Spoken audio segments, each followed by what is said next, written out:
Come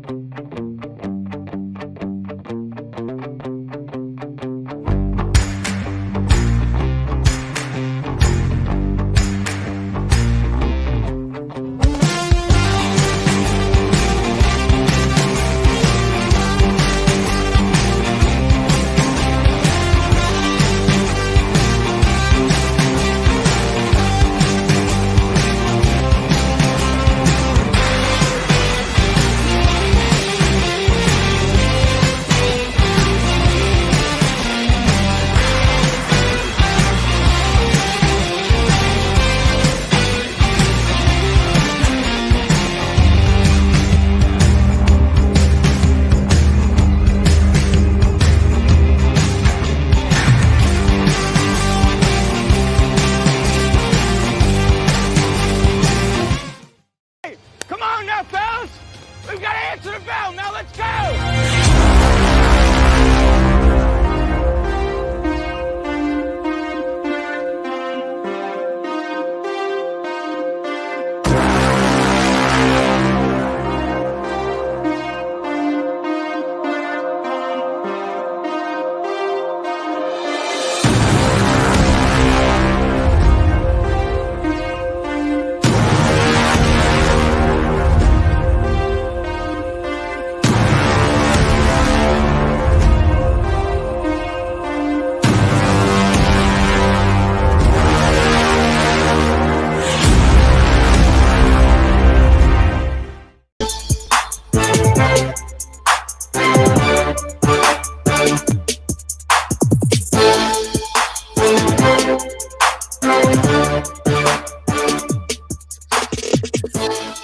Good Friday afternoon. Welcome in to Main Street Sports Today, presented by Mid-Tennessee Bone and Joint. We are in the Lee Company studio. Glad to have you guys with us as we get you ready for the weekend coming up.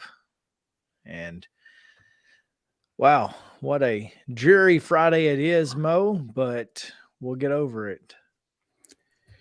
Well, yeah, it's dreary for sure. And covering athletic events this evening, if they actually take place, is going to be fun.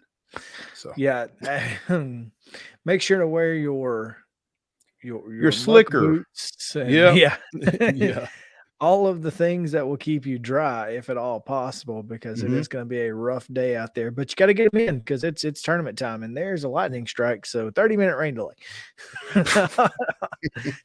I had a kid, first baseman last night, come up to me and said, "Mr. Ump, I think I've seen like 5 lightning strikes over No, there." you've And I not. was like, "No, you didn't didn't. see anything. No, You didn't see anything. anything." You didn't see anything. I said, "I Who you think gonna it's believe? Who you gonna believe? Me or your lying eyes? No, you didn't see anything. No. I said, I think it's the football field, buddy." It's somebody's taking pictures over there. Just ignore it. Yeah, yeah, dude. I mean, if you don't want to take a bat to the plate, then that's fine. But no, you didn't see anything. Yeah. My little league game went into extra innings last night. Well, of course it did. All Yeah. my fault. That is your fault. No. So, well, it was literally my fault. Apparently, had a bang play at third base with a 2-1 game, and called the kid safe. It was bang, and bang. he scored.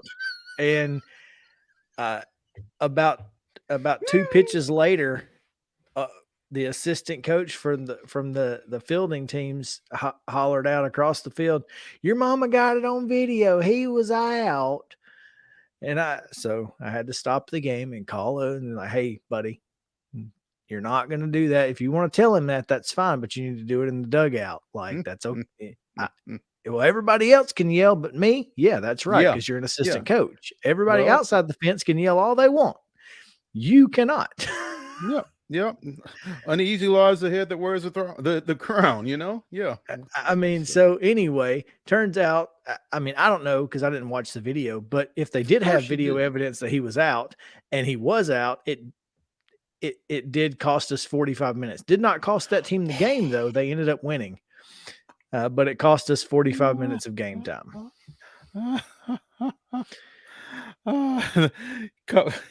Reminds me of a situation I had last summer where somebody said I cost them a run in a game they lost by 6.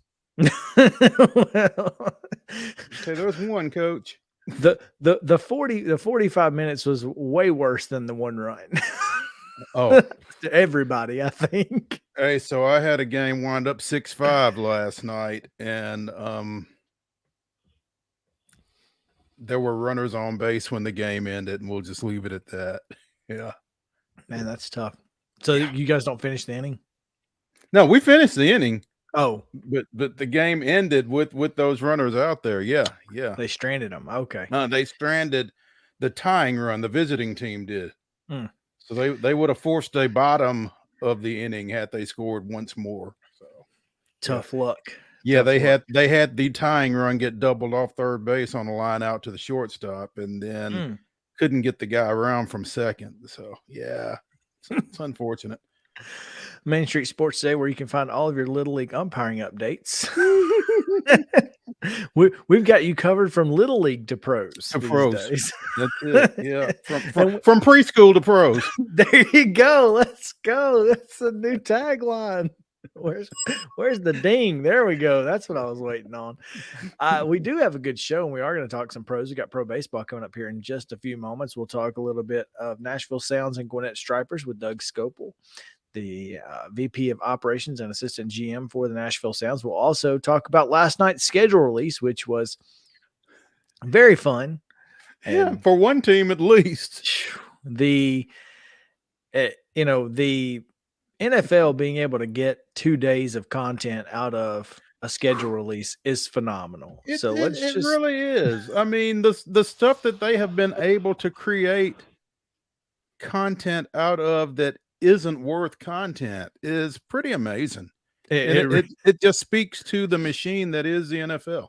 Yeah, no question. And so we'll talk about that and give you our the games we're most excited about seeing and much more. Braves, of course. We got some other news to get to and what we're looking forward to this weekend. All of that and much more coming up. But first, we get you yesterday's results and the weekend schedule, because who knows when these games might get played. We'll do that on the rundown. This is the rundown. Friday Rundown is brought to you by Chip Walters of Exit Realty Bob Lamb and Associates. The voice of the Blue Raiders also wants to be your trusted advisor in real estate. Contact Chip at 615-542-1915 or through his website at choosechip.net. Chip Walters, proud to support youth sports across Middle Tennessee. Baseball action yesterday. Brentwood Academy 2, Knoxville Catholic 1, East Robertson downs Clay County 12-0. In softball play, it was Page 3, Lawrence County 2, Stewart's Creek blanks Smyrna 7-0. Summertown with a pair of wins over Loretto 6-4 and 3-2 in a weather-shortened 5-inning game. Yeah, buddy. And the folks at Loretto are fired up about it. Zion Christian. You didn't say war, did you? No, I think I said Zion or Loretto folks are fired up about it. Okay. All right. Yeah. All right. They're not happy. Zion Christian blanks Clarksville Christian 13-0 in TSIAA play. Boys soccer action ends where 6-1 winners over Briarcrest Christian and Station Camp takes down Hendersonville 2-1. It was Hillsboro 4, Antioch 2. Murfreesboro Central with a 3-1 win over Giles County. Richland defeats Fayetteville 3-2. Siegel with a 1-0 win over Oakland, and Smith County shuts out Watertown 5-0. In college baseball action, Trevecca blanked Hillsdale 3-0. And in the TCCAA tournament at Volunteer State, the host Pioneers fell to Southwest Tennessee 9-4. College softball action, Belmont in 15 innings edges Missouri State. 2-1 to score there.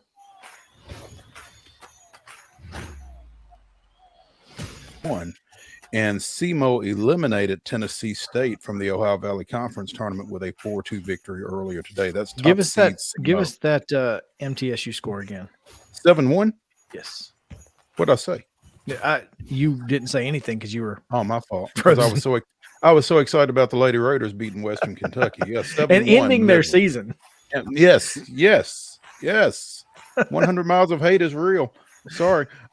In TCCAA junior college softball action, host Volunteer State with a 4-3 win over Dyersburg State, and Chattanooga State with a 9-7 win over the Lady Pioneers. In minor league baseball at First Horizon Park, the Sounds took a 2-1 lead in that series over Gwinnett with a 4-2 victory over the Stripers 1P. Retired the last 19 batters they said, or 23 batters, something like that. Gwinnett did not have a base runner since until the after the second inning. So whatever that is. Yeah. After the second, they didn't get another base runner. Did not get another base runner. So rough night. That is Baseball a rough night. action scheduled for today. Check your local listings. Henry County at Clarksville at 3. Dixon County hosting Rossview at 3. Siegel takes on Stewart's Creek at 3:30. Green Hill is at Beach at 4. At 4:30 is Lewis County at Fairview, and Portland at Murfreesboro Central. Independence hosting Brentwood at 4:30 as well. Tennessee Heat's at Todd County Central, Kentucky at 6. Smyrna at Riverdale at 6:30. Columbia Central takes on Centennial at Independence following their game at 7 p.m. It's Hillwood at Greenbrier at 7. Also at 7, White House Heritage is taking on Loretto at Fairview. It's Station Camp at Mount Juliet at 7. Monterey taking on Watertown at 7:30. East Nashville has Forest at 8 o'clock, and times unknown Pearl-Cohn at Cascade, and Memphis University School at Lipscomb Academy. Rescheduled games tomorrow at Eagleville. It's Wayne County at Eagleville at 1 p.m. Moore County takes on Richland at Eagleville at 3:30. I think that Pearl-Cohn Cascade game is at 5, ahead of that East Nashville Forest game. That would make sense. Yeah. Softball action. Check your local listings. Friendship Christian is at Jackson Christian at 5 o'clock. At 7:30, Riverdale plays Siegel. Saturday at 10 o'clock, Brentwood plays Overton, with that winner playing Centennial after. And at 11:30 a.m. at Zion Christian, the defending TSIAA state champions will play for their second straight as Community Christian comes to town. Boys soccer action at 7 tonight at Smyrna at Laverne. College baseball action. Vanderbilt is at Florida for a 3-game series starting tonight. Tennessee hosts Kentucky. Lipscomb is at Austin P. Now, is that? Yeah, that's a series. That's a non-conference series, right? Yeah, Lipscomb Austin P is ASUN. ASUN, my bad. That's I can't keep up. Me either. Okay, but that's a regular season series, right? All of these are regular season series. Okay, yes, all right. Except for the final one. Yeah, Valparaiso is at Belmont, or at Rose Park against Belmont. Alabama Birmingham comes to Middle Tennessee State. In the Great Midwest Conference Tournament, Trevecca plays Findlay in 3 minutes. College softball action. Belmont plays at 5 o'clock. That game can be seen on ESPN Plus, and at that point you can see who it is they're playing. At 2:30 on ESPN Plus, Middle Tennessee State plays Florida Atlantic in Conference USA tournament action. Florida Atlantic, who ousted UAB earlier, second seeded UAB. So tough conference. It's a tough week to be a high seed. Conference tournaments are going crazy right now. Major League Baseball action this weekend. 3-game sets for the Reds at the Marlins, Cardinals at the Red Sox, Brewers hosting the Royals, and the Blue Jays are hosting the Bravos. And of course, Gwinnett will continue their series at Nashville Sounds. We'll talk about that in just a moment. MLS action tomorrow at 6:30 on Apple Plus. You can see DC United at Nashville SC, and that is your rundown.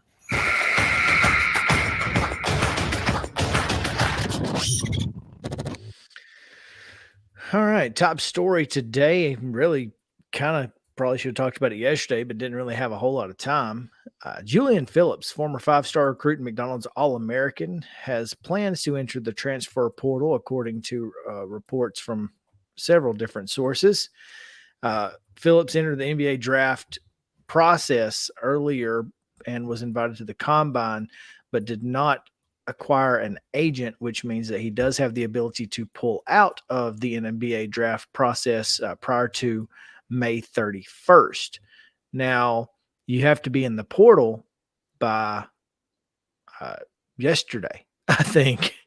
So had to enter the portal despite still also going through the draft process, which I would think would potentially hinder any recruiting, but I don't know.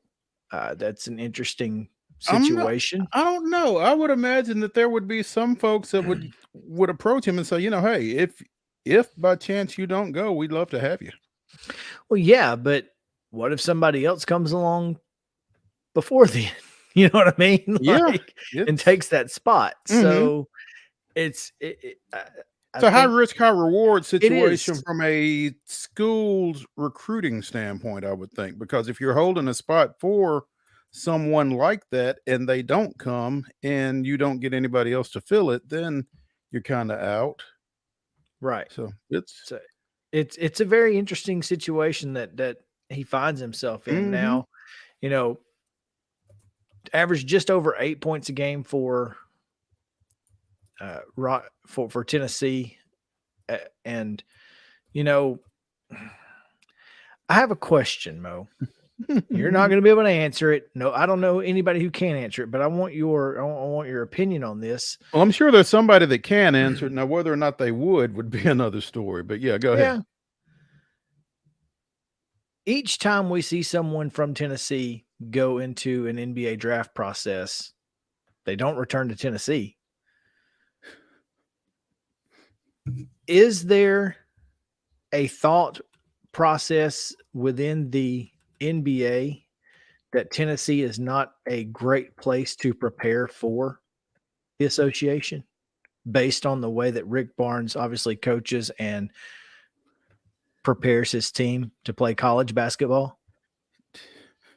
I give you Kevin Durant.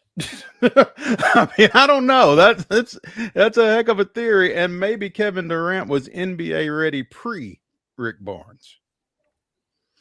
And I think some people are, but I mean, Durant was what, one and done? Yeah.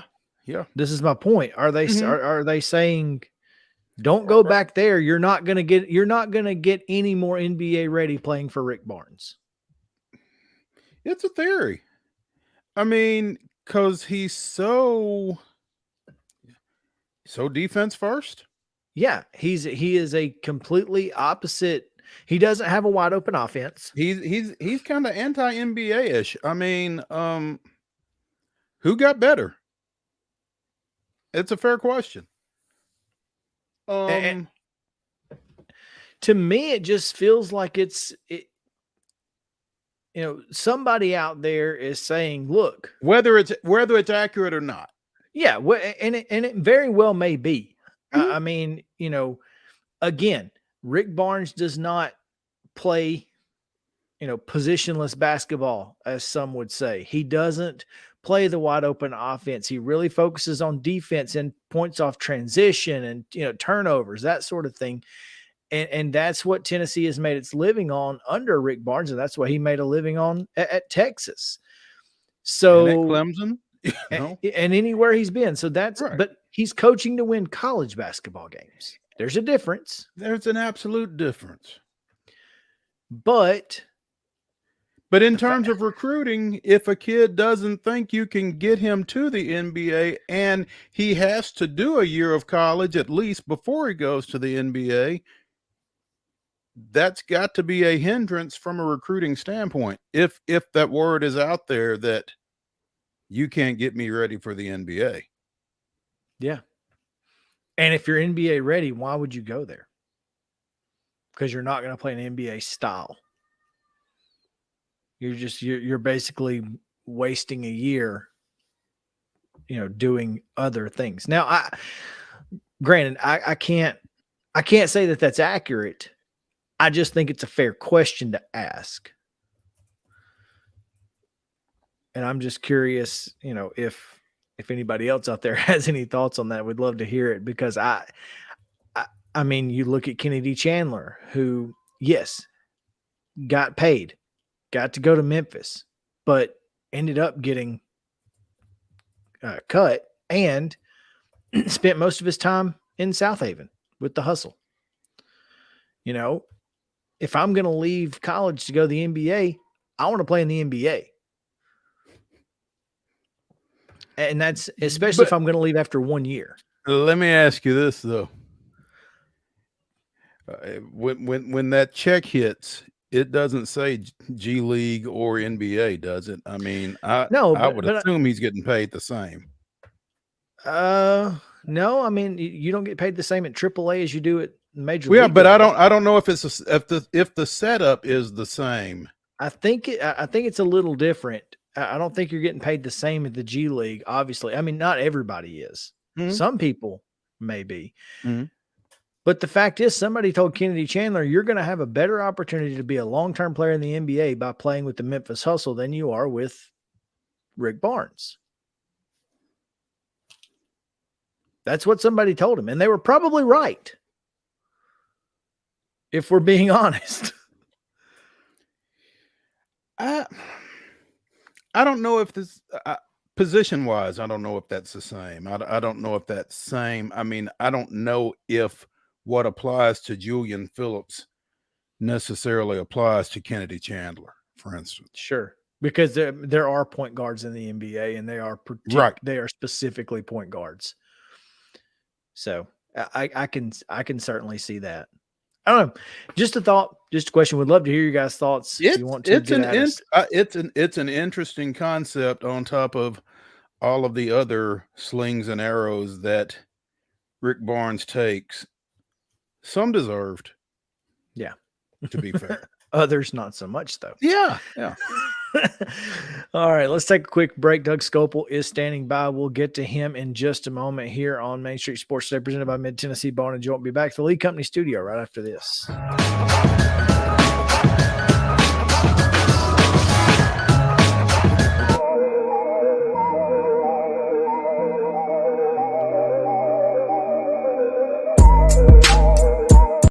Mid-Tennessee Bone and Joint treats your orthopedic injuries and existing conditions. Our trained physicians will get you back in the game faster. Contact us at 931-381-2663 or www.mtbj.net.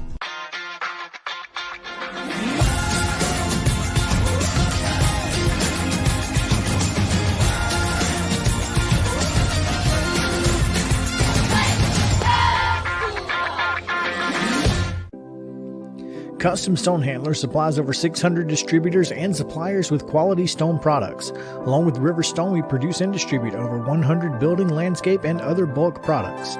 Our goal is to provide quality products, service, and partnerships to ensure our customers' success. We firmly believe that the measure of any person or company is how they treat other people and customers. Give them a call at 931-490-4990 or visit CustomStonehandlers.com. With Lee Company technology, the best handymen are hands-off. Lee Company techs have been using visual findings and other smart technology tools for years to add transparency and virtually take customers along. You see what we see, whether we're in a crawl space or on a roof. With Lee Company, technology helps us help you, no matter what's happening in the world or at your house. You can't see the sights without the sounds. From the crack of the bat to the roar of the crowd and everything in between, discover what Hit City has to offer. Spend your nights cheering on the Nashville Sounds at First Horizon Park with giveaways, fireworks shows, theme weekends, and more. Single game tickets are on sale now. Visit NashvilleSounds.com to claim your seat today. Attention Tennessee homeowners, we want to buy your house. Hi, we are Real Property Solutions, a local real estate investing group. We pay cash for all types of property, so you walk away with more money in your pocket because we eliminate any fees, closing costs, and commissions. Now the best part, we can buy your house as is, meaning you don't have to do a thing to your property. You get to take what you want, leave what you don't, and don't even worry about cleaning. We close on your timeline, whether that's 7 days or 70 days. Interested in selling? Just give us a call and we'll come out to your property and quote you a cash offer within 24 hours. Please call 615-527-8750. That's 615-527-8750.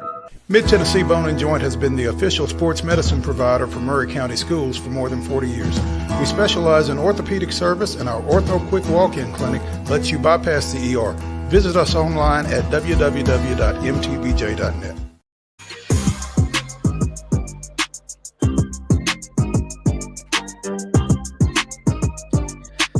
Welcome back in to Main Street Sports Day, presented by Mid-Tennessee Bone and Joint. Chris, Yow and Mo Patton coming to you from the Lee Company studio, and hopefully coming to you from the brand new Lee Company studio, renovated and all, on the other side of this weekend. So looking forward to that. But Mo, we go to the Real Property Solutions hotline now, as we are joined by Nashville Sounds VP of Ops and Assistant GM Doug SCOPEL. Doug, what's up, man? Hey, good afternoon. Long time no talk. I know. Yeah. Doug, when's the tarp pull? Probably about 45 minutes from now. So, it's obviously been a rainy week, but we've been fortunate that every day I think we've touched the tarp.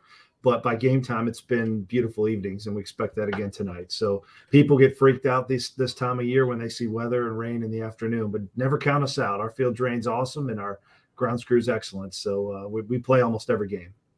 Have you graduated from tarp pool? Nope. Our magic age for that is 50, and I'm happy to say I'm on the correct side of that. Well, the side that still has to pull tarp. I'm not. Yeah, I know. Yeah. So no, I am still an active tarp puller, and actually I'm a tarp pull captain. I don't know if that gets me any awards or any free burgers anywhere, but it's other duties as assigned. Tarp pull captain. Yeah, that and 50 cents will get you a senior cup of coffee at Hardee's is what my granddad would tell you. There you go. Yeah. That's interesting. I saw everybody pulling the tarp, Mo, that Sunday, when that Sunday game that was pushed back an hour, I guess 2 weeks ago, that was, and saw Jeff down there right in the middle. I thought, yep. There you go. And one of my favorite tarp pulls, and I'm going to bring Mo up here because he's on the call, is we had I don't even remember what the circumstance was, but there was literally like 4 of us or 5 of us one day I can't remember if it was in the middle of the day or in the morning or whatever, but no, it was night. It was post game. Okay, post game, but we had to throw it on real quick or something. And Maurice was covering the team, and all of a sudden I'm pushing the tarp, and there he is to my right. So credit to you for jump. So you have tarp pull experience, and we thank you for your efforts. Well, efforts was the key probably too. I'm not sure how much help I was, but no more folks than y'all had. I thought, well, might as well. Yeah, well, I can't hurt anything. That was at Greer Stadium where we didn't quite have the staff that we do now. And but Chris, to your point, yeah, I mean, it's all hands on deck. We do everything we can to get these games in, and it's important to us for player safety and also for the fan experience.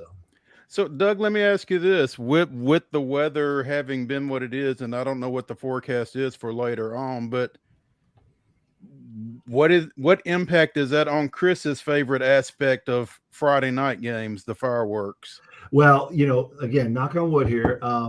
We should be clear. Like they're telling us the rain should be over by about 3 or 3:30 today, and barring a small pop-up, the next round isn't coming in until overnight or tomorrow. So this time of year, and I'm not, I feel like my joking nickname in the office is Doppler Doug because I deal with the weather more than anybody. When we get these humid air things, like the atmosphere will kind of dry out at some point when you get so much rain, and then it has to recharge. So, fortunately for us with our business having night games, that kind of ends mid-afternoon, and it gives us, like I said, that window to get those games in. So fear not, if you're coming tonight, fireworks will happen. The game, can't guarantee anything, but should happen tonight.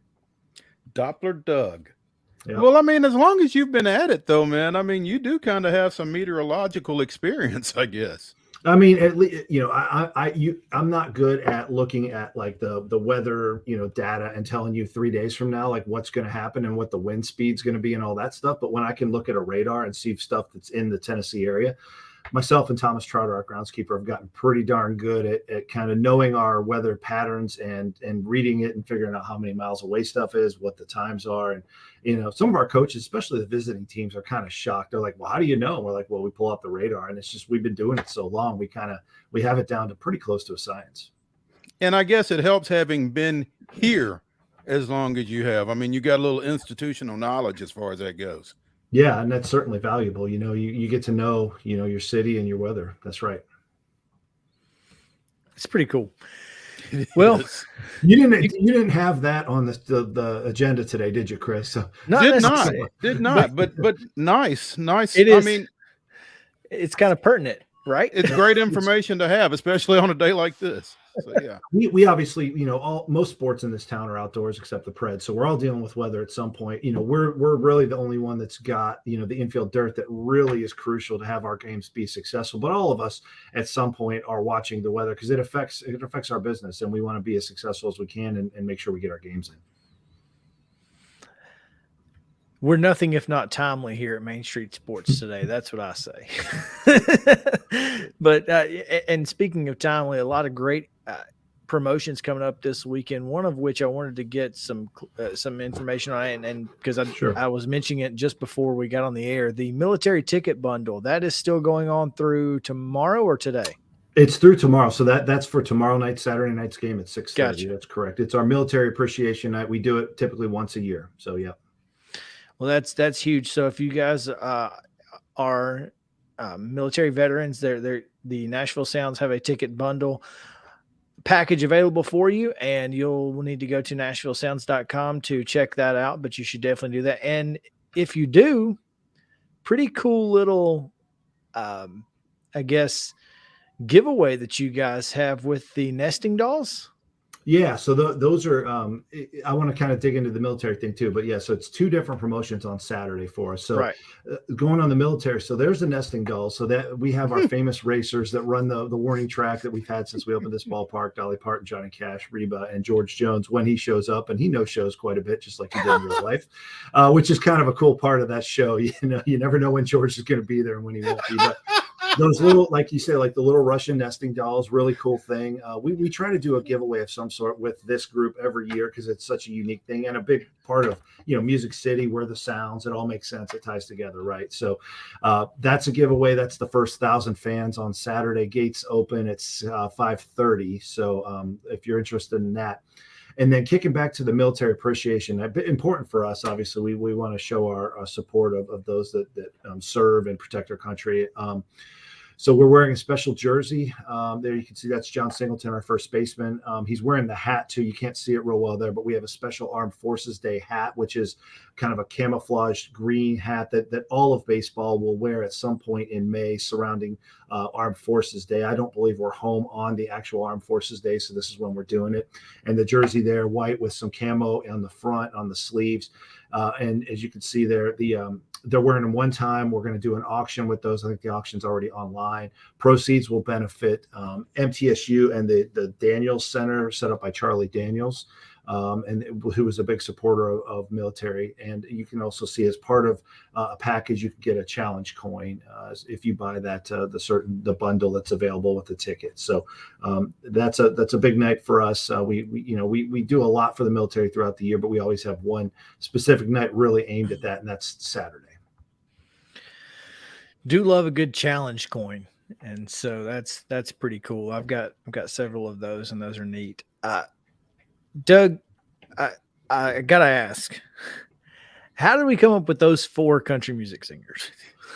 Well, when we were moving into this ballpark, we just tried to think about, who we looked, we really focused on history when we came into this ballpark and honoring the 100 years of baseball, the VOLS, and, some of the other teams that played here throughout the years. And so when we started with 3, we started with Johnny Cash, George Jones, and Reba McEntire. It was a combination of just some polling that we did probably internally and maybe a little bit externally, and also figuring out, which ones would want to, work with us and approve it. And then we added Dolly the second or third year of this ballpark. So, and there's obviously the possibility that we could add more in the future. I think it's in our plans, and just maybe we start rotating them in. But it's, again, Milwaukee's got the Sausages, the Washington has the Presidents. We thought, we're in Nashville, but Music City, let's have some country music stars running around. So those are some of the famous names, I think, that a lot of generations will know. I feel like some of the younger generation don't really relate to them as well, and that's why we may try to gear a little bit differently in the future, but it's still part of what we want to celebrate here in Music City. T Swift incoming, Mo. I don't we'll see. You never know. Doug SCOPEL, VP of Operations and budding meteorologist joining us here on the Real Property Solutions Hotline on Main Street Sports Today. I just every time I'm on here, I get new titles for you guys. We love it. Fill up a whole screen, just stack them all in there. It's great. Oh, kind of Stephen Colbert or Yeah. James Corden style. Yeah, I like when that. you're here 23 years, that happens. And I tell you what, Doug, having been here 23 years, and this may kind of test your memory a little bit, but do you remember a guy over the first 5 weeks or so being as hot for as long as Keston Hiura has been? The only one, And still being here. So that's the thing. The closest I can relate to this is Ricky Weeks when he came to the Brewers in 2005. And Mo, I don't remember when you were still covering us, but he was so hot to start that year. He was probably hitting 400 something. And it was about the first or second week of May, right about now, he got called up and we never saw him again after that. He was obviously a rising star and had a great big league career. But yeah, it's amazing to see what Keston does, because that's a guy that he's had success at the big league level, obviously a first-round pick, went on some hard times in the big leagues. He's always done really, really well at AAA. Like we've had him, this is the third different year that we've had him. And no matter if he's here for 4 days or like a month like we've had him now, he absolutely rakes. Great clubhouse guy, super attitude. He's one of those guys he just needs to figure out what is the one thing that's not letting him succeed at the next level, because he's got, as you guys see by the results, he's got all the tools. Like, what does he have left to prove at AAA, right? Other than get that next opportunity with the Brewers or with whoever else it might be, because you're right, Chris, he is he's just got it clicked in right now. Doug, I have one question. And you can answer this however you want, if you want to answer it. But the question comes from @GoStripers. Okay. Because they asked for folks' opinion last night on the in-field of play bullpens. Okay. Why does Nashville have in-field of play bullpens? But you're talking about bullpens on the field, right? Yes. Instead of, behind the fence or whatever. What went into that decision? Well, at this ballpark, first of all, it was acceptable and is currently acceptable to have those. Sure. Even in 2014, when we were building this ballpark, I still think it was probably 50-50 on new parks, whether they designed them on or off. In our current situation, it's a good question. You guys have been out here, you'll recognize, and fans that come out can see this. For a variety of reasons, our field was sunk about 17 feet below street level to minimize impact for flood relief things, a variety of reasons, architectural design. As a result of that, probably to limit the amount of excavation. And also, if you think about our ballpark, like we're a full 360 fan experience. So we've got the berm in left field, we've got the bandbox in right field. When we built this place, you're thinking about the fan, obviously the player part of it, but the fan experience goes into it, a big portion of that. And for us to execute all the fun stuff that we have and people love about our ballpark, to put a bullpen out there somewhere, you lose a lot of that real estate. So all those factors kind of tied in is why it was designed that way. And as we sit here today, it is permissible by Major League Baseball to have bullpens on the field. So we're playing within the rules. We're not the only park in our league that has that, but Go Stripers, hopefully that answers your question. Well, and I don't think I just think it's it's a little bit more unique nowadays. And when they said when that question came up, I thought it was interesting because you just don't see it a whole lot, but there are good reasons to have them. And particularly, to me, the first thing I thought of was space. I mean, and limited space does make a difference, folks. Yeah. And, I would be lying if I said we haven't had internal conversations or even conversations with the city of Nashville that, hey, down the road, this is an issue from a player safety standpoint that baseball may want to address. And it's something that we haven't got far enough to develop, but we know that it's a good point, Chris. Will they always be on the field? Probably not. But the when and how are things we don't know yet, and we'll have to get to. But for now, we are how we are, and our ballpark runs really well with our current setup. Doug, continuing on the trend of questions that you may not want to answer. Sure. What was the first base umpire doing the other night?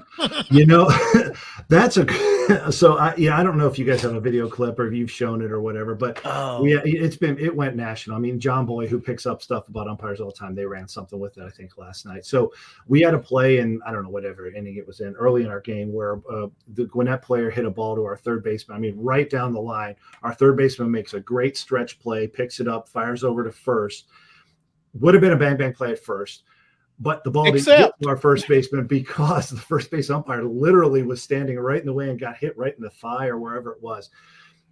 In the moment, we're thinking, what is going on? In the aftermath, the explanation that we got, which makes sense, but sort of, is that he thought on the play the ball had gotten past the third baseman. Now here, I guess we're going to watch it here, but and there was a runner on base. I think it was on second. So when there are runners on base, the umpires at times have to rotate to cover different things.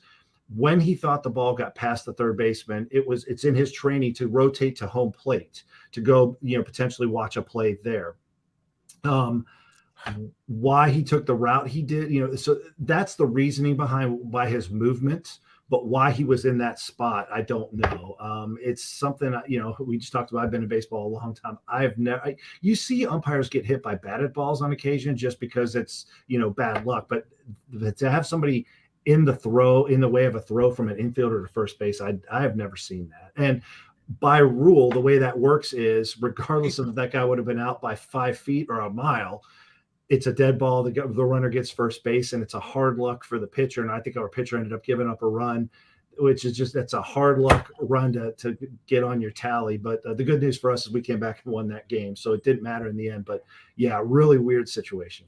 Very weird, and that should be unearned. That run should be unearned. I am petitioning tomorrow. Yeah, well, there are. If you read the fine print of the rule book, which that gets really legal. It's fun to read if you like baseball, but there are a lot of weird plays that you think will never happen and how they're scored. And that's probably one of 10 or 12 where you'd think, how can it be ruled that way? But somebody along the lines in the history of baseball wrote it, and you enforce it because that's the way a guy in 1930 thought it should be called.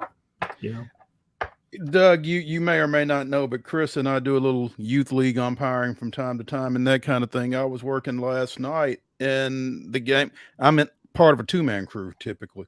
And when I was in the field, I was continually thinking, how did he get himself there?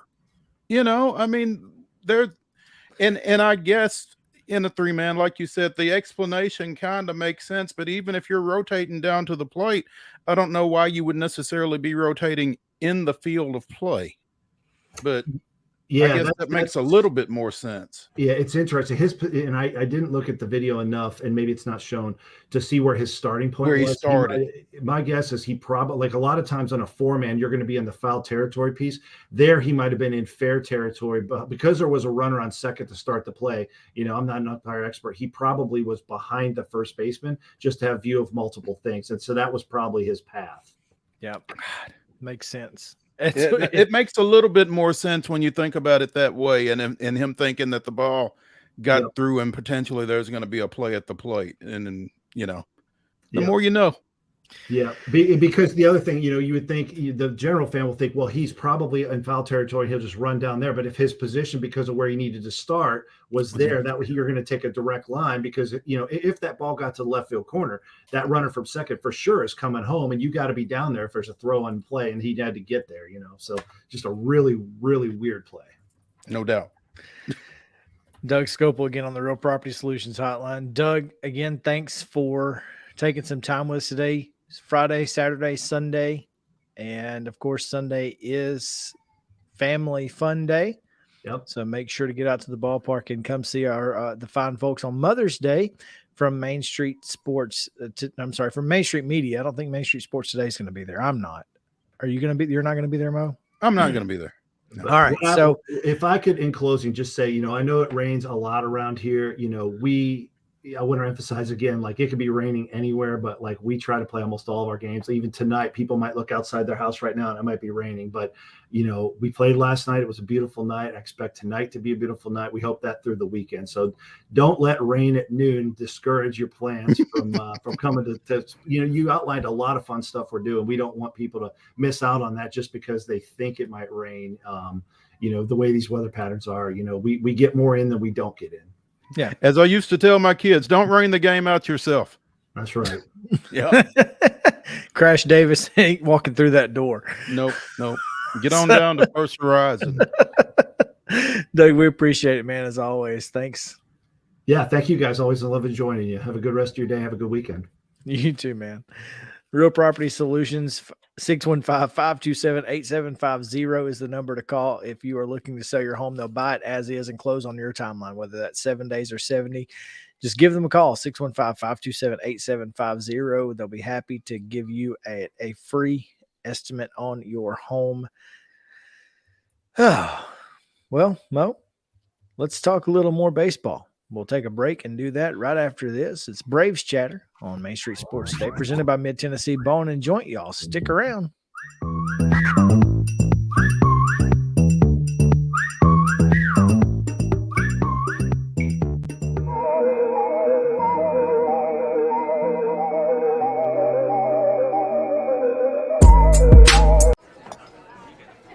You've been putting back a few, and a few becomes a few too many. For a moment, you think about calling for a ride. Nah, you live nearby. What's the worst that can happen? You get pulled over, your insurance goes up, you lose your license, you total your car, you kill someone. Tired of hanging lights every year? We get it. That's why Southern Nights is here to help. We install programmable lighting on your home or business so you can enjoy beautiful, customizable lighting all year round.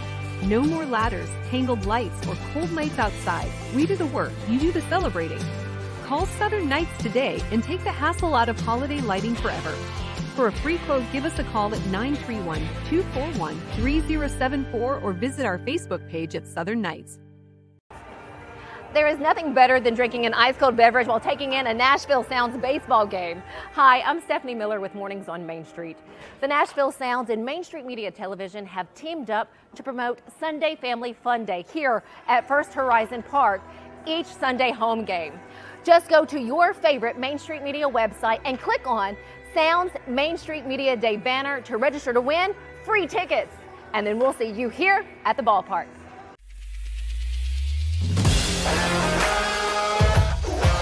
Hockey in Music City just hits different. It's one big honky-tonk party. It's the sea of gold in the crowd, the goals, the saves, the celebrations. It's an experience like no other. Experience Predators hockey all season long. Visit NashvillePredators.com/season tickets and join the Loyal Legion today. That's NashvillePredators.com/tickets, and we'll see you at Bridgestone Arena. I'm so excited about this new show.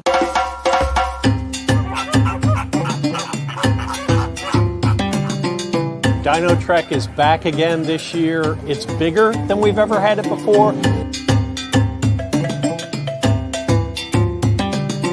When they're about 5 months old, we'll start seeing them sticking their head out of the pouch, or you might see a foot come out or a tail. It's like an Airbnb for Joey's.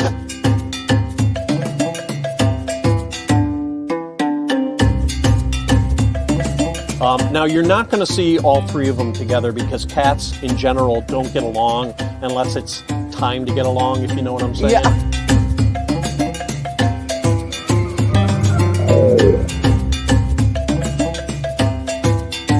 Lions and tigers and bears. Oh, my. Well, we're 2/3 of the way there.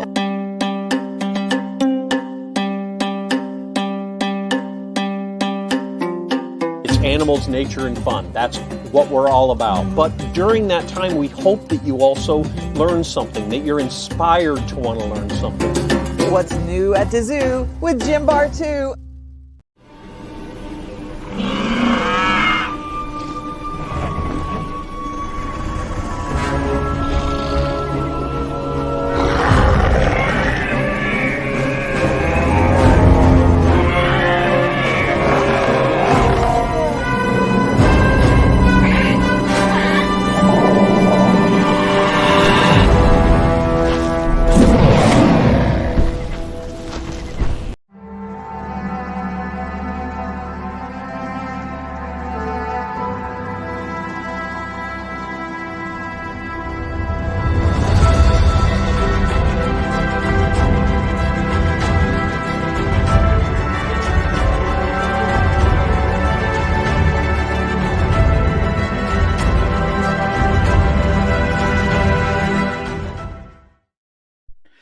May 12th, 1970, Rico Carty went 3 for 3 to extend his hitting streak to 30 games, but Pat Jarvis surrendered Ernie Banks' 500th career homer as the host Chicago Cubs edged the Braves 4-3. With only 5,264 on hand for the Wrigley Field contest, Banks' solo shot bounced out of the bleachers and back into left field, where Carty retrieved it and gave it to Banks. That was this day in Braves history. Cubs fans would have thrown it back anyway. There you go. There you go. Well, there's that. Clearly, they wouldn't have been paying enough attention to know who hit it. So, yeah, but geez, 5,264, which I guess right now Oakland would be hoping for. Yeah, take that. Yeah. Yes, please. Oh, you have 4-digit fans? Wow. Yeah. Oh, man. Braves are north of the border tonight, taking on Toronto, and hopefully not getting a look at Alex Anthopoulos is hoping they're not getting a look at the new parental suite that the Blue Jays have. And everything. Well, I mean, hey, they got ice cream and hot towels, though. So. Well, oh man, Spencer Strider and Chris Bassett tonight. This will be good. I think this is gonna be a really good matchup. I'm excited to see this one. Should be fun. Should be fun. It'll be more fun if we win it. But yeah. You seen the lineup yet? The lineup that I have in front of me is Acuna, Olsen, Riley, Murphy, Rosario, Albies, Darno, Harris, and Arcia, and Murphy catching Darno with the designated hitter position. Okay. Now, I don't know that that's accurate. That's just the one that's available in front of me. It's coming from ESPN. Is that all right? There we go. I guess it is accurate. Toronto's going with, let's see, Springer in right, Bichette at short, Guerrero at first, Varsho in left, Chapman at third, Kirk behind the plate, Whit Merrifield at second base. Now that he can finally play, I guess.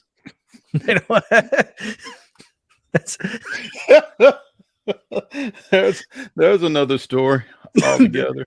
Yes, that's ideal. He can play again. And is it Kiermaier in center? I don't know this. Kevin. Yeah, it's Kevin K. That's what I'm calling him because I don't know. Kiermaier. I wish I were a Kiermaier.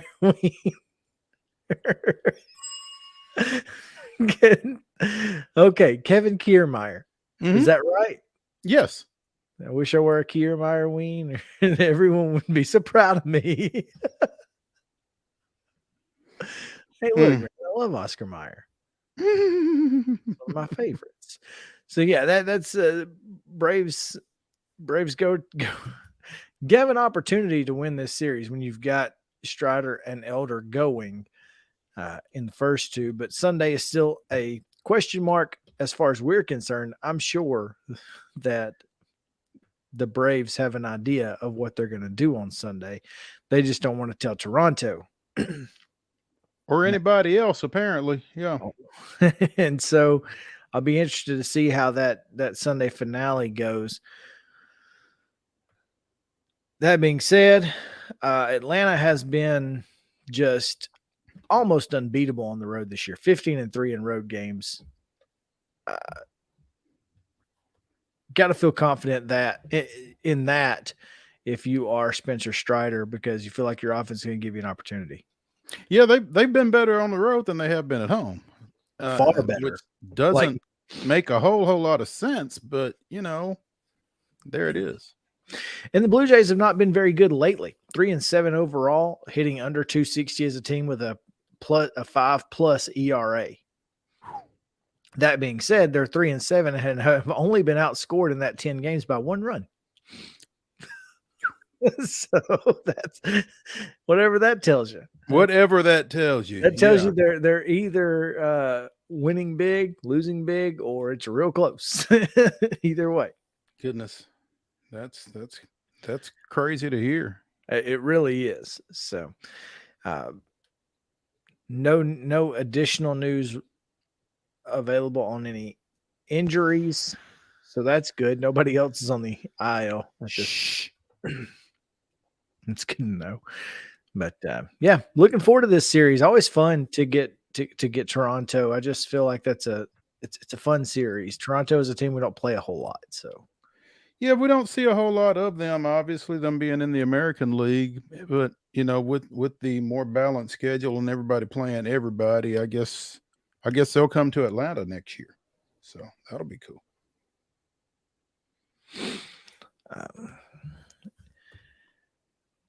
I think, let's see, what else is going on? Cincinnati at Miami. That's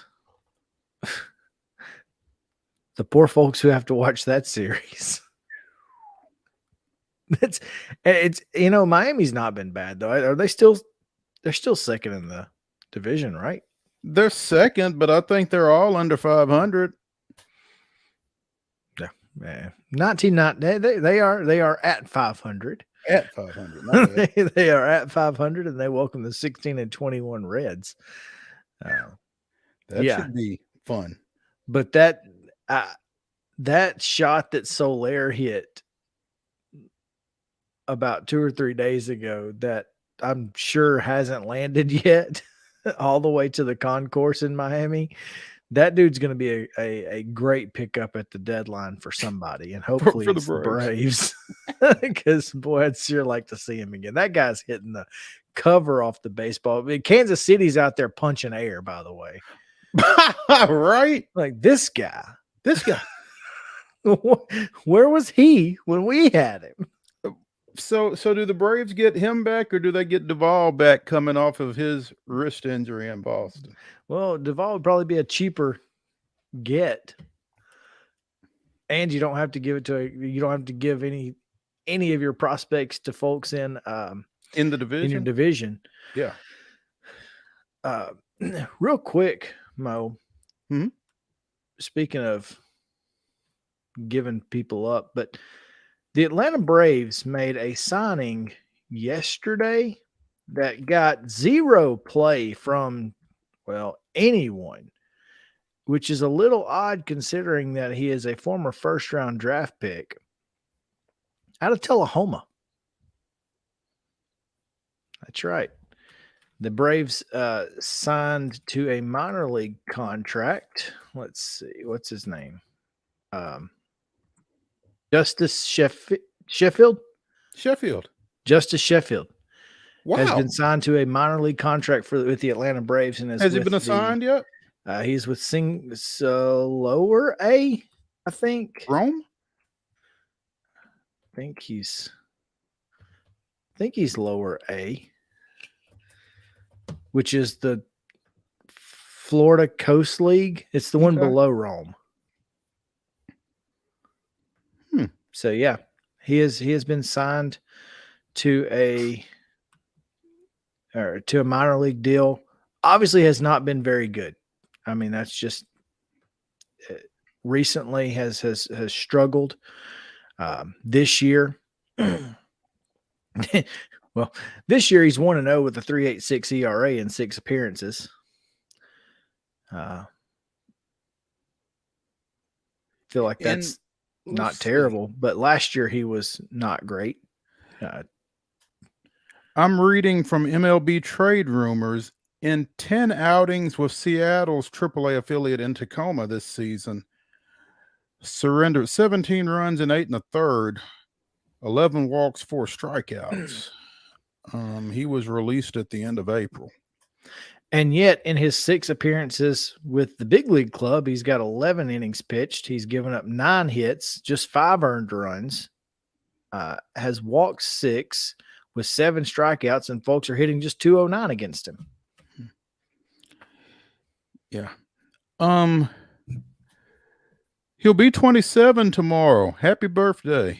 31st overall pick in 2014 by Cleveland. Was traded by Cleveland to the Yankees in the Andrew Miller deal. Was traded by the Yankees to Seattle in 19 in the James Paxton deal. So clearly he has been well thought of by a number of front offices at times throughout his career. And, you know, the way Atlanta has been able to hit it big with pitchers, this might just be what Mr. Sheffield needs. I'd love to see it. I mean, again, he's a former top 100 guy. Yeah. Big weekend for the Sheffield family because Justice's dad, Travis, in his first year down at Cascade, has the champions hosting that region tournament down there this weekend. Look at there. Look at there. Look at there. I almost forgot about that little nugget that I wanted to throw out there and I'm glad that I could remember at least what I could remember of it. And it came back to me eventually. We got there, but you got to start writing stuff down, man. I really do. I just scroll Twitter and just forget. Mm-hmm. You're writing it down or screenshotting it or something. Yeah. I mean, I try to screenshot stuff and send it to you so that between the two of us, maybe one of us will remember it. Like Vanderbilt joining Conference USA for bowling, for instance. Well, and I mentioned I actually put that on next week's Chip. I did write that under Chip next week, but Conference USA doing bowling is interesting because Jacksonville State has added bowling. Middle Tennessee State has not, however. I know. And that's, you would think that with strike and spare right there, it could be done, but whatever. Yeah.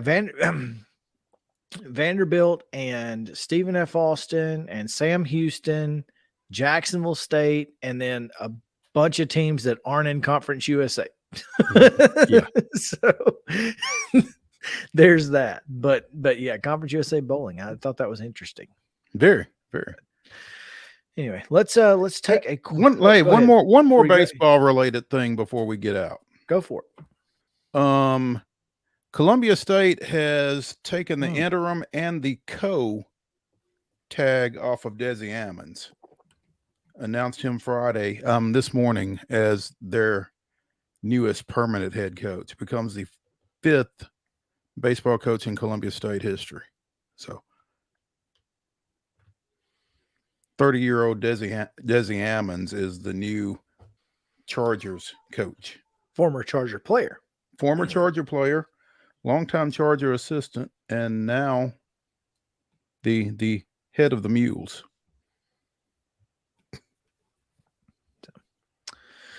All right, we will take a break. When we come back, talk about Titans schedule release. So stick around here on Main Street Sports Today, presented by Mid-Tennessee Bone and Joint. Be right back after this.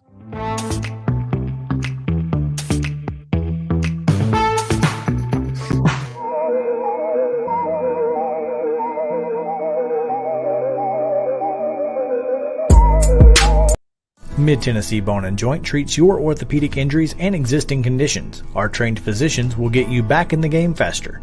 Contact us at 931-381-2663 or www.mtbj.net. With Lee Company technology, the best handymen are hands-off.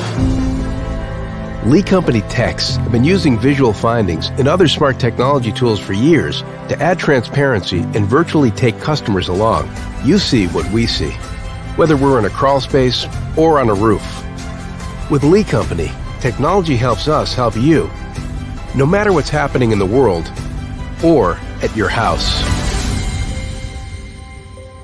Jones & Lang Sporting Goods here in Columbia has been outfitting teams, officials, and anybody else from T-ball to college for 50 plus years. Be sure and check them out at 931-388-8060 or online at jonesandlang.com. Jones & Lang Sporting Goods, the look of a winner. Zion Christian Academy, ZionEagles.org or 931-388-5731. You can schedule your appointment. Go tour their campus. It is beautiful over there, and you're definitely going to want to see it. Again, it's ZionEagles.org. Give them a call, 931-388-5731, and schedule your tour today.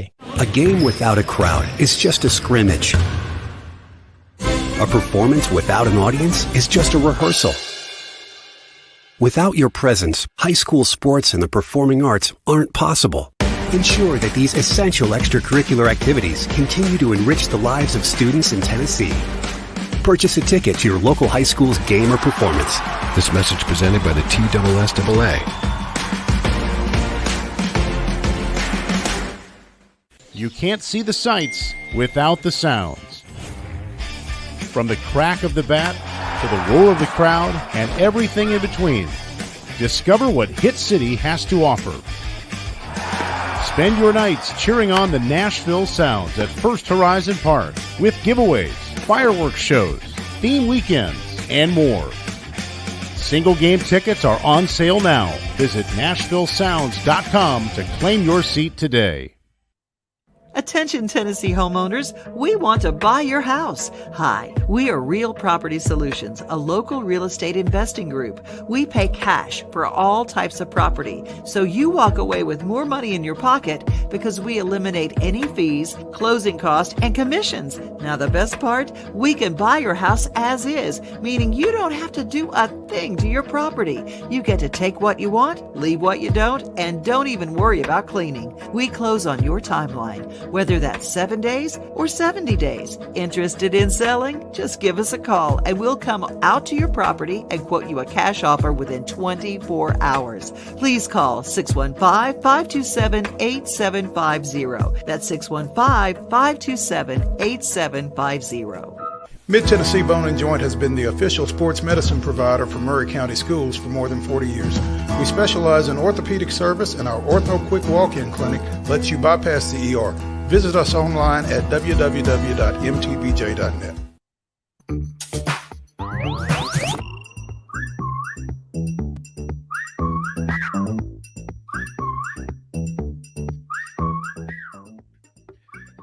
Welcome back in Main Street Sports Today, presented by Mid-Tennessee Bone and Joint. Chris Yow, Mo Patton here with you on this Friday as we get you ready for the weekend. But before we get you ready for the weekend, we got to go back to yesterday as the NFL finished its final schedule release.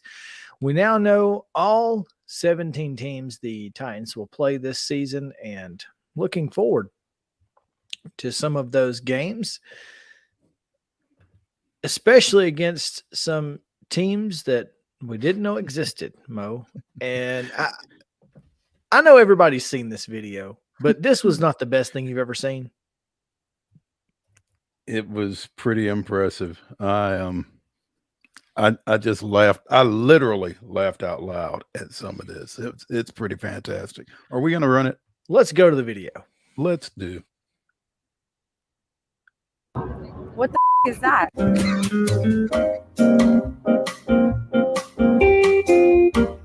St. Louis Rams. Oh. Lightning McQueen. Oh, that's just the football logo. The Boston Bobcats. No idea. Cowboys. Yeah. Baltimore Orioles. This one is the Red Stallions. 49 to 69ers. No. It's a Pirates from the islands of the Caribbean. Chester Cheeto. Tigers. North Carolina Tigers. Texas.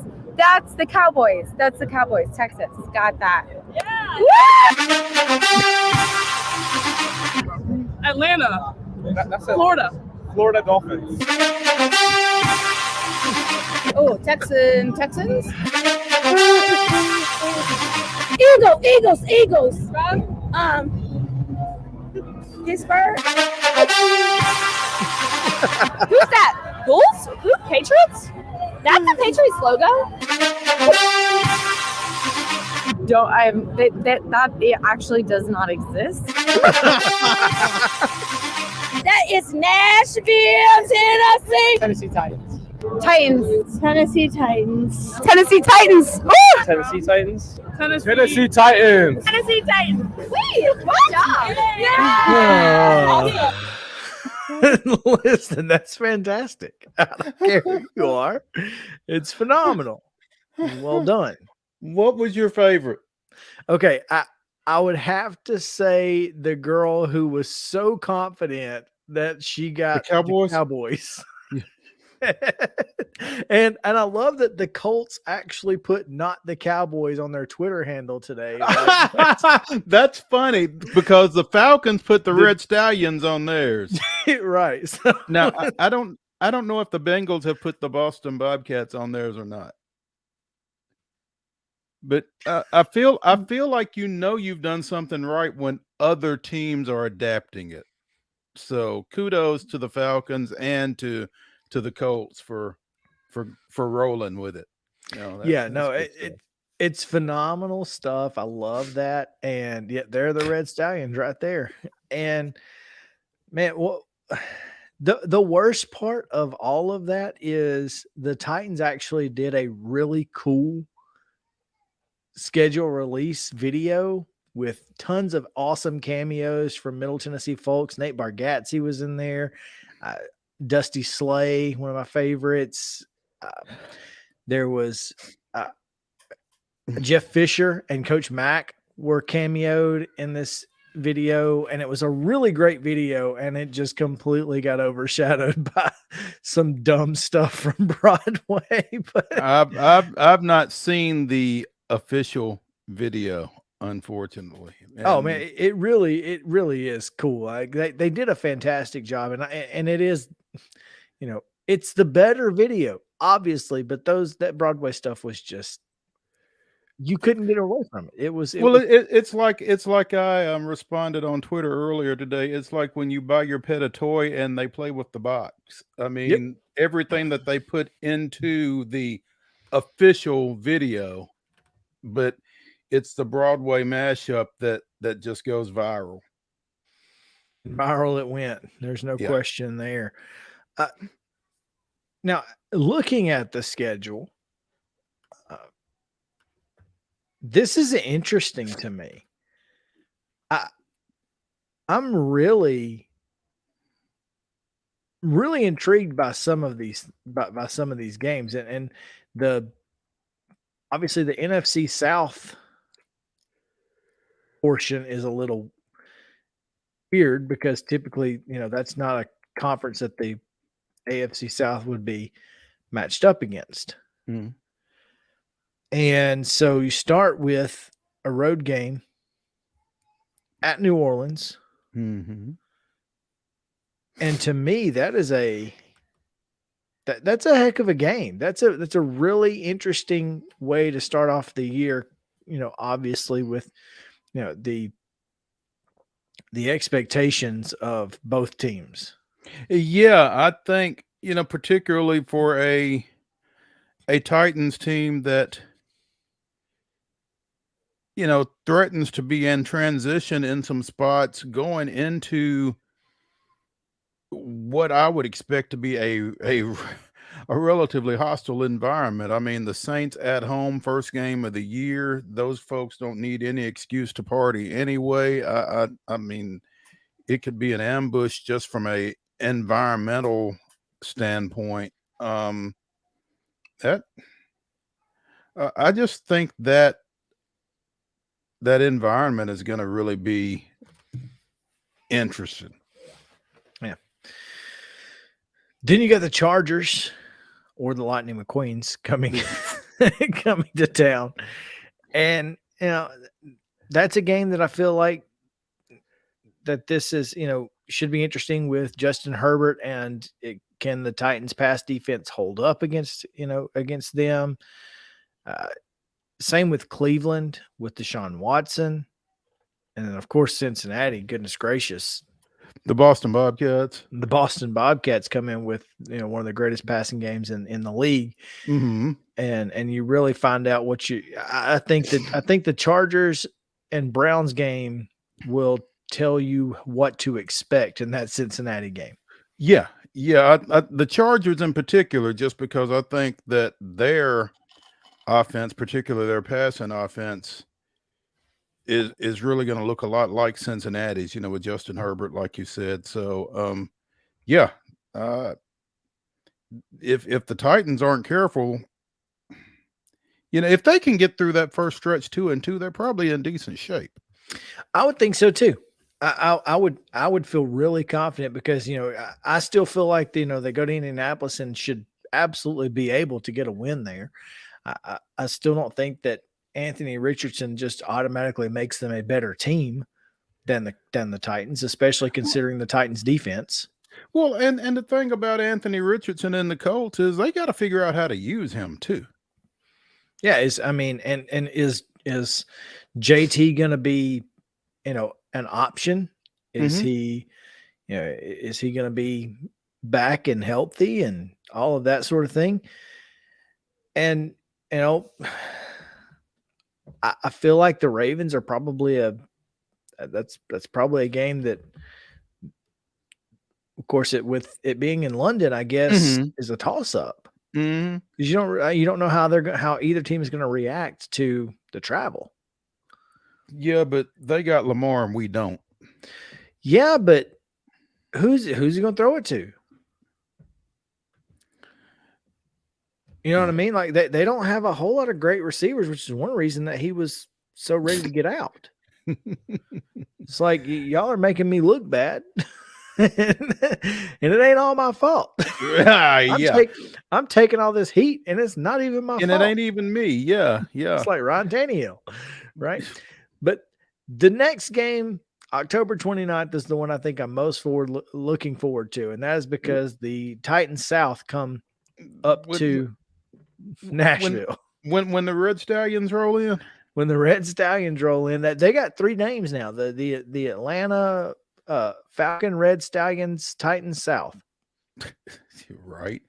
Because as you look at the first portion of the schedule, which they play 6 straight to open, then they bye.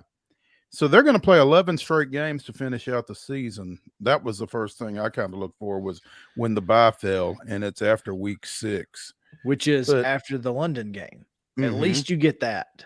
Yeah, you get a chance to get reacclimated to domestic soil. But it feels like to me they've got a chance to kind of hover right around 500 for the first half of the season, because there's nobody that they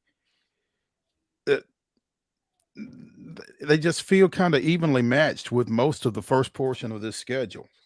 Well, and that's one of the things that the NFL does really well, is their schedule making is supposed to make everything evenly matched. Mission accomplished, it feels like here.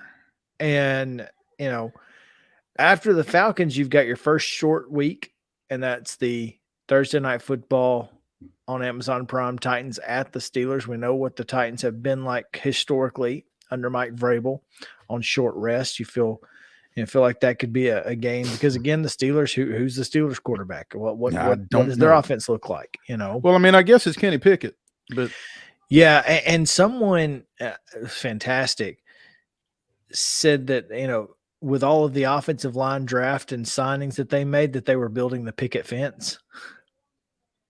And I was like, that's phenomenal. Well done. Print the t-shirts. Yeah. There you go. And then the Bucks too. I mean, I don't know. I think it is very good that the Titans don't get Jacksonville until darn near Thanksgiving. I think that's a positive. You're probably not wrong, just because, they got a little time to get some games under them and kind of figure out who they are and that kind of thing, because you still feel like Titans Jags can have playoff implications for the Titans. If they take care of business elsewhere. I mean, I think that those are the 2 teams fighting for the division title, just like they were last year. Yeah, I mean, as you look at it, you feel like those are the 2 best teams in the division. And I don't know that the Colts have made up that much ground. I don't know that the Texans have probably made up more ground, but they probably have more ground to make up. So that's the thing. It depends on where you're starting, right? Mm-hmm. And the Texans are starting way back. Right. But they have certainly made stride. I mean, CJ Stroud, They've gotten better on defense. They have obviously made a lot of improvements to their team, but is it enough to get them over the hump? Now, this is a team that's beat the Titans the last 2 years at least once. Right. So there's that. I'm real interested. I'm a little surprised that you get 5 of the 5 of the 6 division games in basically a month. No. Okay. 6 weeks. 5 of your last November 19th, you get the Jags. Then you get the Colts 2 weeks later. Then you get the Texans 2 weeks later. Then you get the Texans again 2 weeks later. And then boom, you finish up with the Jags. Yeah, 6 and 8 weeks, basically. You kind of have plenty of time to get your bearings about you. Now you're going to have expectations tempered, at least one would think.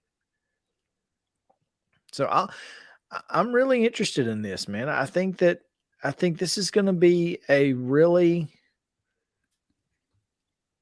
tough year to predict. Because you don't know what you're going to get out of Ryan Tannehill. And even if he's, going to remain the starter throughout the year, feel like he is, but who knows? Derrick Henry behind at least a somewhat improved offensive line you expect. You think they can't be any worse. They can't be worse, but they could be as bad. And is that, that's an ugly thought. Which is worse, being as bad or at least trying to get better and then not being better? I don't know, but he still ran for 1,500 yards, 13 touchdowns last year. You've given him a feature back to work around.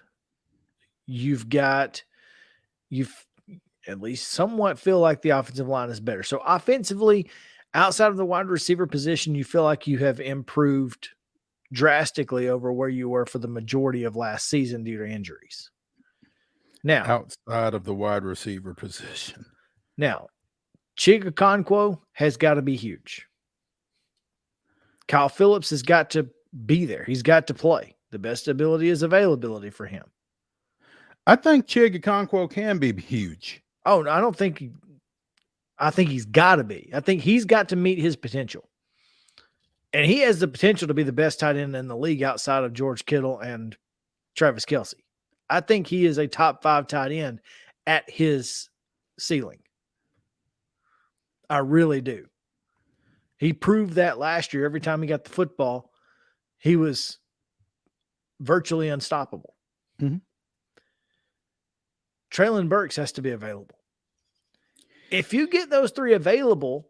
Now, let me say this, though. As you say, Treylon Burks has to be available. His inavailability, as you were saying about Lamar and Tannehill, wasn't all his fault. I mean, he got concussed on a play in the end zone that there should have been a flag thrown on and there wasn't. There should have been a suspension probably and there wasn't. So I would hate for Treylon Burks to kind of get that tag of not always being available, injury prone, blah, blah, blah. I mean, he took a dirty shot. So. But it wasn't just a concussion. He also hurt his leg. He had a hamstring injury last year as well. That was the early injury, wasn't it? Wasn't it the headshot later that took him out for some time? Let's see. He had a knee and a toe. Yeah, he was. So he injured his knee and had turf toe in October. Sorry, the knee was in college. Had turf toe in October and then was concussed in December. But I don't have his stats directly in front of me, but how long did that turf toe keep him out? Again, I don't have it. Yeah, I'm not right in sure. front of me, but I think that's, and maybe turf toe is an issue with, playing on the Titans field. I don't know on that surface. Yeah. I don't know the answer to that. Yeah. But he's got to be available. Mm-hmm. He's got to be the number one guy because you don't have anybody else.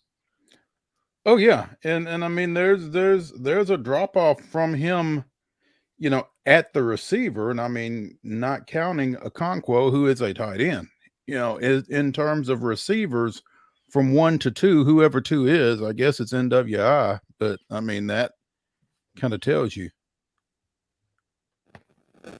Is it? I mean, I guess it is. I would hope that they would at least. I don't know. I guess he's the number 2, and if not him, then. Or it might be. I think we said a few weeks ago, I'm not even sure they have a number 2. They have some 3s. Right. That's the problem is they don't have a number 2 wide receiver right now. Yeah. And that's not good. Don't have one, didn't draft one. Yeah, this is saying that Westbrook Akine is your, and then you've got Colton Dowell. I think he's in the mix. Who the next pass he catches in the NFL will be the first pass he catches in the NFL. I hope he does well. I think he'll do well. I'm not even hopeful. I expect Colton Dowell will be a very solid NFL player. He's not going to be a number 1 wide receiver, but he's going to be a solid 2 or 3 for a long time. Well, he's going to have the opportunity. Certainly, yeah, he will certainly have the opportunity here. And here's the thing, as we all know, and we've said this a million times, Rand Carthen was in charge of the 49ers draft in the late rounds. He has picked up some gems over the years. Yeah. Rand Carthen apparently was he was also the guy that stood on the table for Juwan Jennings out there. So I'm telling you, this is going to be his next gem. Anyway, season's coming. We got plenty of time to talk about that. You got a couple minutes left, Mo. What are you excited about this weekend? I think I'm going to go out to First Horizon at some point, but we've also got the TSIAA State Softball Championship that I'm going to try to get out to tomorrow's weather permitting. And otherwise, what you got going on? I'm just trying to stay dry, man, and having my folks over for Mother's Day on Sunday evening, trying to figure out what we're gonna eat, and just gonna kind of hang out for a while Sunday evening. So you're not a we're gonna go out for lunch on Mother's Day because you don't want to stand in line? That's it. That was it. I mean, we typically go out, but we're not going out this weekend just because everybody else does. Yeah, it's the worst. I don't necessarily mind waiting. I've kind of acquired a little bit of patience in my older age, but it gets to a point where it's probably just easier to just grab something and bring it in, or cook something, or we'll figure something out. Oh, good luck. Yeah. I'm pumped up about Sunday. I think we're just going to stay in as well. May try to get down to First Horizon tomorrow night. Obviously not tonight. I think I'm going to try to go to some track this evening because my baseball has been rained out. Region 6-4A over at Centennial got moved to Independence and then got banged in its entirety. So they pushed everything back to tomorrow. Woohoo! That should be fun. Exactly. A lot of games will be pushed back to tomorrow. Make sure to check your local listings on those games we told you about earlier. And we will be back on Monday with Reaction Monday from across the weekend and all the things that happen across the world of sports. So please join us at 2:00 on Main Street Sports Today, presented by Mid-Tennessee Bar and Joint. We'll be back to the Lee Company studio then. We'll see you on the other side.